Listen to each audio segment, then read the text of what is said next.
Lisa from Mobile Tech Review, and today we're going to do a smackdown between two Android tablets. We have the Sony Xperia Tablet S here, just came out a couple of days ago, and the also fairly new Samsung Galaxy Note 10.1. One starts at $399, one starts at $499, one has a nifty pen feature, the other one doesn't. We're going to compare them now. So here we have the Sony Xperia Tablet S, just came out a couple of days ago, and the Samsung Galaxy Note 10.1 just came out last month. Two hot Android tablets right now. A lot of similar features here, and the price not too far apart, so we're going to help you decide which one might be right for you. The Galaxy Note 10.1 uses the standard 10.1-inch 1280 by 800 resolution display. That's pretty much what you'll see on all Android tablets except for the Asus Transformer Pad Infinity TF700 and the Acer Iconia Tab A700, which have 1920 by 1200 displays. And the Sony has the same resolution, that's 1280 by 800, but it's a 9.4-inch display, so that allows for a little bit smaller footprint for the device, maybe a little bit nicer to hold, easier to hold, and also the pixel density is increased just a little bit because it's about a half an inch smaller diagonally. Both of these run Android OS 4.0 for Ice Cream Sandwich.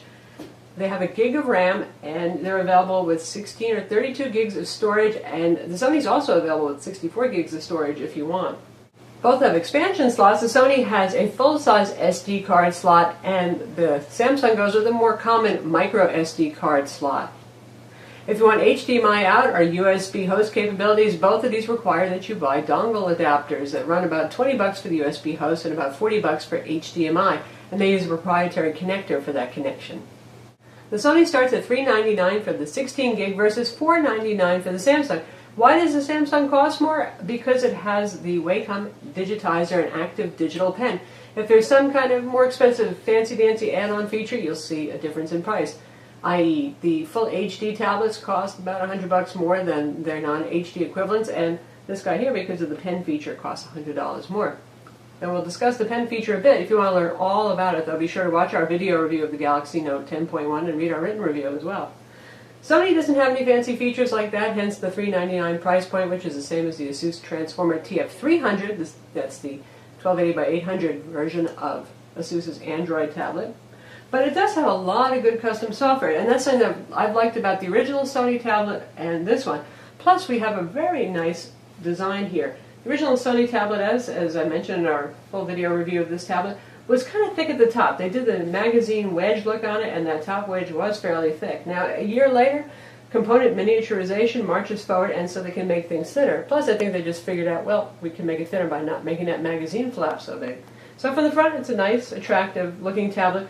Almost looks a little bit more 4x3-ish like the iPad, though it isn't, because of the more compact dimensions. But take a look at the back here, and you can see we have that folded, stippled black magazine fold thing. And that actually makes it nicer to hold, easier to hold. You get grip points on the side, you get something to hold on to the back so it doesn't slide away. And you get this nice big expansive aluminum, which makes it look a little bit more like a high-quality piece. The first tablet S, the black fold came pretty far down, about down here, so it pretty much looked like shiny black plastic. Not as enticing, perhaps, especially for Sony, who usually does make kind of classy-looking products. Galaxy Note, on the other hand, this guy is available in either dark gray or in white. I personally prefer the white. It's really just a matter of your taste. I think it looks kind of clean and modern looking. A more pedestrian design overall. It looks like your usual rectangular kind of tablet. Got the metal around the edges, and we have the usual glossy Samsung shiny back. Now, if you get the gray one, it's kind of a faux brushed dark gunmetal look. So, yeah, it does look more plasticky than the Sony, though the Sony has a decent amount of plastic thanks to that wraparound fold. As to which you like better, I leave that up to you, but that's what the difference is. If you're one of those people who just really detests any plastic on your tablet, it's the Asus Transformer TF700 for you, the Infinity, or the iPad if you're into iPads and iOS as well, or the Toshiba Excite 10, which has an aluminum back. In terms of display quality, both of these are better than average among Android tablets. I'm not talking full HD kind of quality here, but in terms of color saturation, brightness, and contrast, these are both very nice displays. I do give the edge to the Sony, thanks to the pixel density being increased by the smaller diagonal size, and just the true black technology that Sony uses is really nice looking display, very sharp, very rich in colors, and it has a certain natural warmth to it. Sony knows a lot about making TVs, well, so does Samsung, but well, Sony does make really nice screens on their TVs. If you're watching movies, flesh tones are just really very warm and natural looking. I'm not saying that the Samsung has a bad display by any means, but just empirically speaking, a little bit more sharper, a little bit more vibrance going for the Sony. When it comes to audio quality, Sony really improved things from the last gen tablet with this. They moved the speakers away from the side and they now fire it out the bottom. So when you hold it one hand on each side, you're not going to be blocking the speakers. And we can see the speaker grills are right here, fairly large, reasonably good sound. The last Sony tablet was kind of meek sounding. This one has pretty good audio. But Samsung, they've been the clever ones here. They had that bright idea of, look, why don't we just put the speakers right on top so that they're facing you? So clearly, nice, decent sized speaker grills right here, and it's facing at you. You're going to get some good audio. And the Galaxy Note 10.1 and the Tab 2 also has the same design. Some of the best audio I've ever heard on a tablet. Rich and full and obviously directed at you. Now we're going to test out the same tune, and you'll see that actually they both sound pretty good, but Samsung does get an edge. And we have an acoustic guitar piece here because you can really hear the quality of speakers a little bit better when you're doing something stringed or instrumental. And both of these are set at about 3/4 volume. First the Samsung.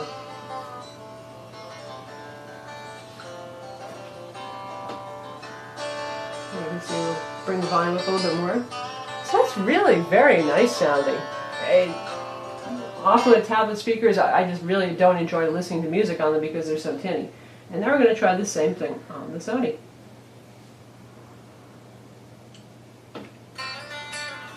A little thinner, a little tinnier sounding, but pretty good volume. Let's bring our volume up a little bit higher.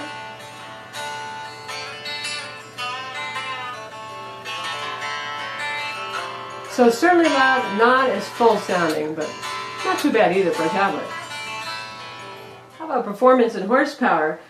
The Sony has the NVIDIA Tegra 3 CPU that is a quad-core CPU, 1.4 gigahertz, pretty much the de facto standard for your higher-end Android tablet, and even overseas for smartphones. We don't tend to see that CPU used in smartphones here for wireless radio reasons, but definitely a good performer. It scored about 4,500 on Quadrant, which isn't the top score we've ever seen for a Tegra 3.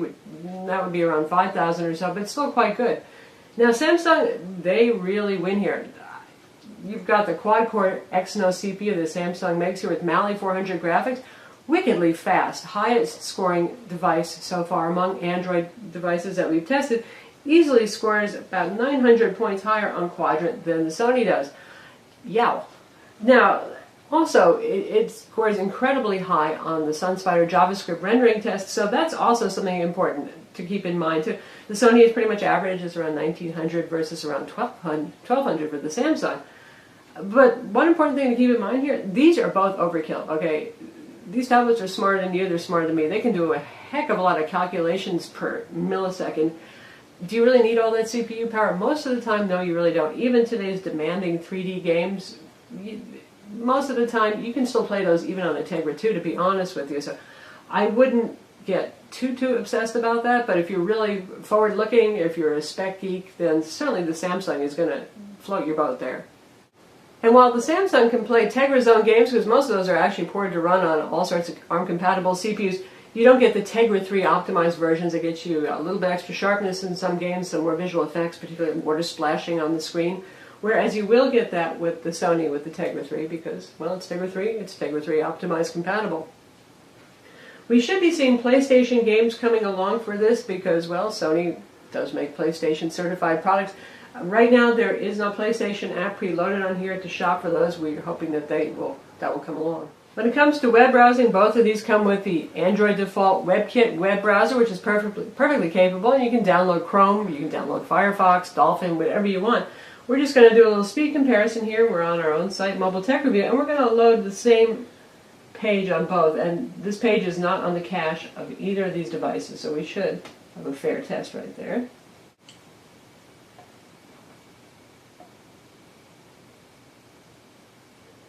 Sony comes to the lead at first, but Samsung has finished rendering the entire page quite a bit sooner, as you can see. So, yeah, you're going to get faster web browser rendering on the Samsung, at least if you're using the built-in web browser.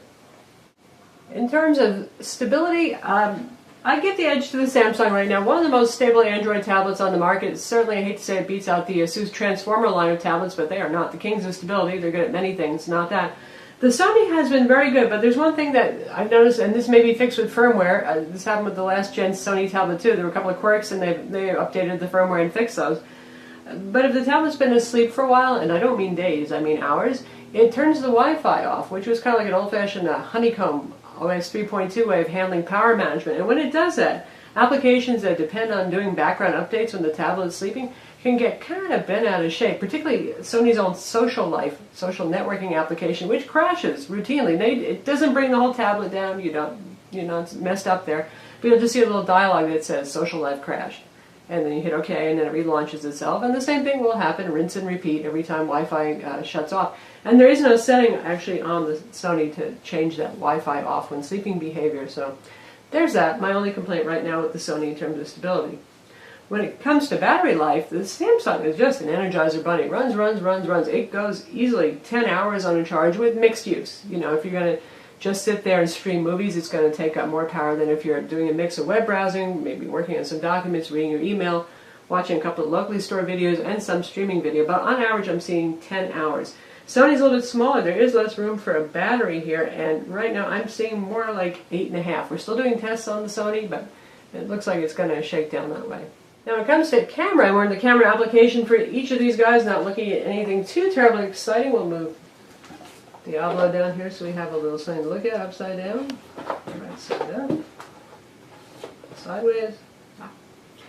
You can see you get a bigger viewfinder presentation here because Sony has a neat little film strip by default down here, and both the interfaces are fairly intuitive. We'll switch to photograph mode right there, so they're both in the same mode.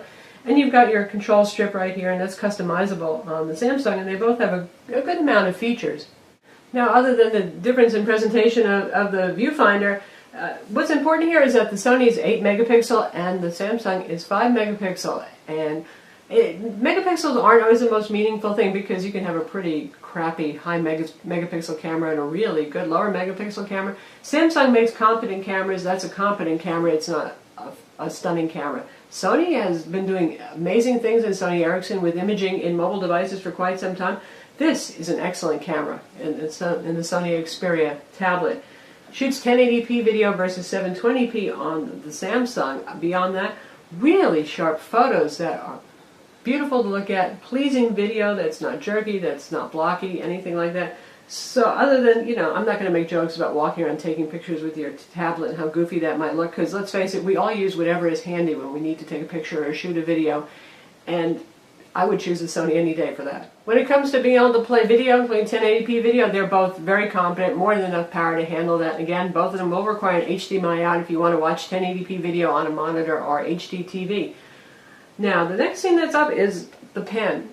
You can use a capacitive stylus with the Sony, just like any other non-active digitizer Android tablet, which means pretty much all Android tablets. There's only a handful that have an active digitizer. And also the iPad too. You get a capacitive stylus if you want to buy one, and you can do stuff, but it's not nearly as precise and responsive as an active digitizer. 1024 levels of pressure sensitivity with the pen that's included with the Samsung. So to highlight the difference, now first off, let me just say, for those of you who are graphic artists who want to paint, draw, and sketch, and those of you who are avid note takers, be it for school or anything else, really the Galaxy Note 10.1 is your tablet, hands down. It's made for that kind of thing, so you don't have to watch this section of the video. For those of you who are on the fence, you're not so sure how much you might use the tablet with the pen features and you want to see what you can do, we're going to take a look at an application called Lecture Notes, which is pretty popular, particularly among students, and see what the difference in note-taking is like. So here we are in Lecture Notes, and we've created a couple of notebooks on both of these tablets, and we have a lined and unlined notebook, ruled and unruled, and we're going to take some notes right here now. So I'm just going to write something. And it's a decent enough experience, but you can see how I'm pressing fairly hard and it's going to miss, and it's going to skip a little bit once in a while. That just happens with capacitive stylus.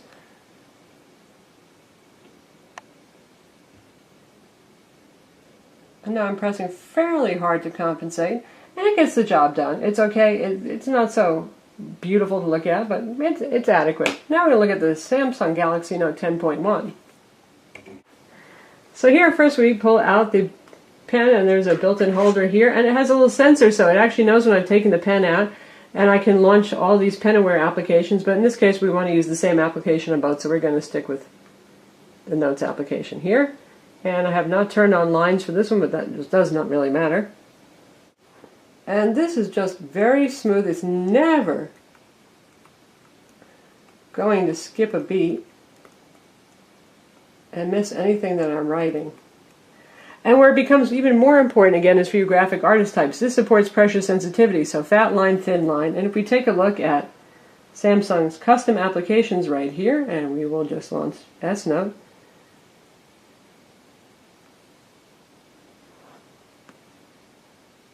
And start a new note.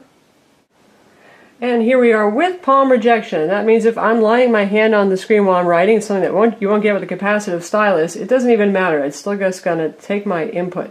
So smoother lines. Pressure sensitivity, I can draw heavy, I can draw light.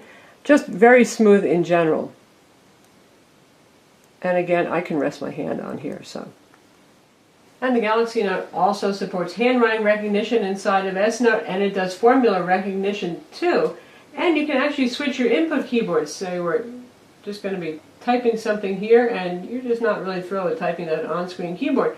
Now we can press and hold right here and switch over to handwriting input. And just give us a little tip here. Samsung loves to show their tips.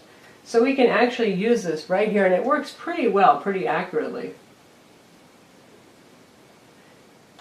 And while we're rolling into the whole software feature set, we have the side-by-side application feature. For those of you who haven't watched our review of that, we'll go back to S Note right now and say we want to bring in the web browser too.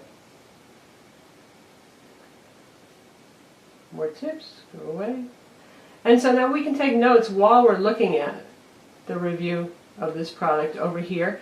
And there are other options too. You can switch and have a video playing. You can have a video just flowing around anywhere in the screen playing. And a couple of applications, 6 in total, that you can actually use side by side. You can have your email listing open in one window, for example. So some nice multitasking going on. And that's not the end of the multitasking. If we go back home, you can see this little up arrow here. And we have several little applets here for S Planner, which is the customized calendar on Android. The music player, your email window, calculator, alarms, task managers. So say we're just going to bring that up. Here's our little floating calendar right here. And we need the calculator because we're trying to figure something out. And we got the calculator over here. So that's what Samsung has done beyond the usual touch wizzification of the UI. Now, while with the Sony, you're not going to get the side-by-side kind of application support that you do for the 6 applications that are built into the Galaxy Note, but you do get a little bit of that little mini widget thing going on here where you can have a little window open up. Say you want your clipboard over here, there's a little memo. You can have one of these open at a time. So here's your memo. You can say, write something there, draw a sketch, whatever it is that you want to do. Call up the web browser just in a little window right here. So this can be handy for some form of multitasking. We're not nearly as advanced as the Samsung on this, but it's not too bad. Certainly more interesting than what a lot of other Android tablets offer. And lastly, we're going to talk about the AV remote control. Both of these products have an IR Blaster and AV home theater remote control software. And they take two very different looks at the same thing. Now Samsung goes with Peel and Sony goes with their own remote, which is my favorite remote, bar none. You got the little version right here. You can swipe through everybody that you've created, the cable box, the AV receiver just for quick on-off. And if we want to get to the full application, I'll show you what it looks like.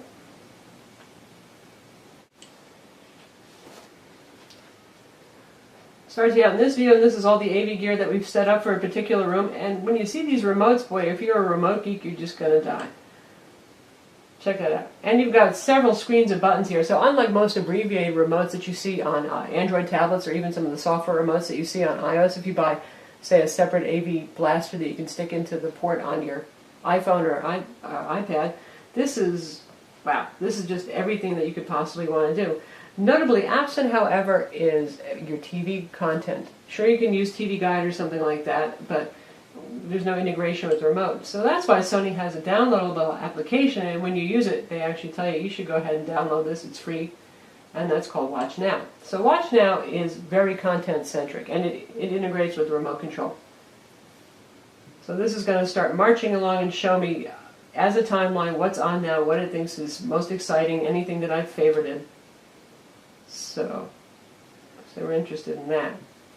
And if I hit watch now, it's going to integrate it with remotes. It's going to put it on and I can favorite it. But that is a separate download. I really can't figure out why it is that Sony didn't just put this on the tablet to start with. It belongs on the tablet. Now on the Samsung we have the Peel Smart Remote that they preload for you. And it's going to load our programming, and you'll see that this is very content-centric, quite a different approach from the Sony product. And it's going to load in everything that's playing now in the same kind of featured content grid right here. And if you want to get to your gear, you have the all on, all off button right here for controlling of that. You can choose your rooms.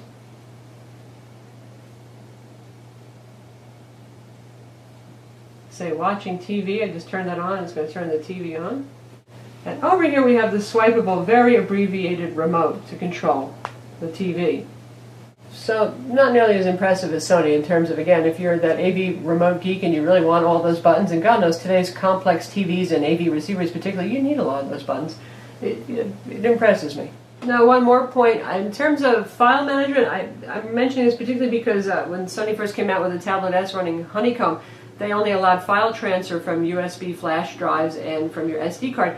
Now actually it handles storage much better. It integrates with your gallery, with your music player, all that kind of thing, just like the Samsung does. And with both of these you're going to have to buy that USB host cable if you want to use flash drives or hard drives. And both of these support the ext file system, and FAT32. They do not support NTFS file systems for those of you who have large external hard drives. So on each of these, storage integration is very similar, and you've also got support if you get that USB host adapter for HID input devices like game controllers, keyboards, not just using flash drives or small portable hard drives. So that's the Samsung Galaxy Note 10.1 versus the Sony Xperia Tablet S, starting at $499 for the Samsung, starting at $399 for the Sony. And you know, they're both very nice tablets. I really wouldn't mind owning either one. Clearly, if the pen is meaningful to you, if you want to take notes, if you want to annotate documents, if you're a graphic artist and you like to draw, well, it's the Galaxy Note for you.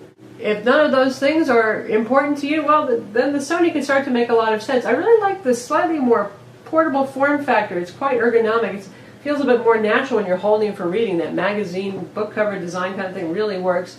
Makes for a pleasant experience. I like the screen a little bit better on the Sony too, and as you know, I like that AV remote because it's got all the darn buttons in the world on there.